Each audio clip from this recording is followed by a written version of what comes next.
যান্ত্রিক শহরের কোলাহল ছেড়ে আজ আপনাদের নিয়ে এসেছি সবুজের ঘেরা এক শান্ত গ্রামে।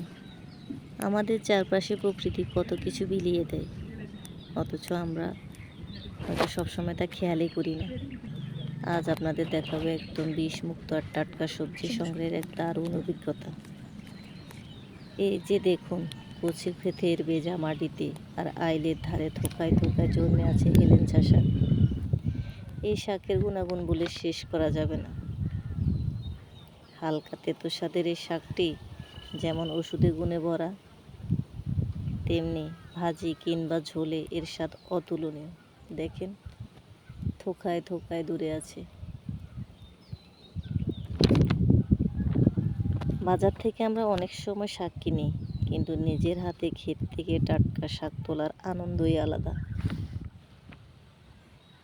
দেখুন সবগুলা শাক কতটা ফ্রেশ, কতটা টাটকা। সাথে দেখুন লতি, দেখুন প্রতিটি পাতা কেমন সতেজ আর সবুজ। দেখেন কত সুন্দর। আমাদের নোয়াখালী ভাষায় এগুলোকে মেলচা শাকও বলা হয়, আবার হেলেঞ্চাও বলা হয়। আপনাদের বাসায় কি বলে জানাবেন। দেখেন সবগুলো থোকায় থোকায় ধরে আছে। সবগুলো শাক আমার তুলতে যে কত ভালো লাগতেছে। আর পাতাগুলো দেখেন কতটা ফ্রেশ আর সতেজ।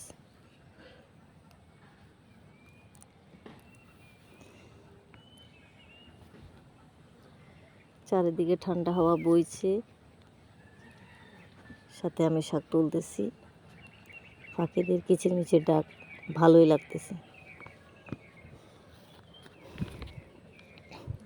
এবার নজর দিন মাটির দিকে।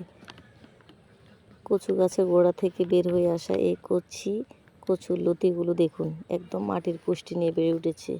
লতি দিয়ে চিংড়ি মাছ বা সর্ষে বাটা দিয়ে রান্না ভাবলেই জিভে জল চলে আসে। প্রকৃতির এই যে দান, এর কোনো তুলনা হয় না। কোনো সার নেই, কোনো কীটনাশক নেই, একদম বিশুদ্ধ। আমাদের গ্রাম বাংলার এই দৃশ্যগুলো আমাদের শেকড়ের কথা মনে করিয়ে দেয়। ব্যস্ত জীবনের ফাঁকে একটু সময় বের করে প্রকৃতির কাছে আসা আর এমন সতেজ সবজি দেখা মনটাকে একদম শান্ত করে দেয়। দেখেন, প্রতিটা কচু গাছের থেকে লতি বের হয়েছে, সবগুলা লতি ফ্রেশ। দেখেন ওই যে লতিগুলো দেখেন।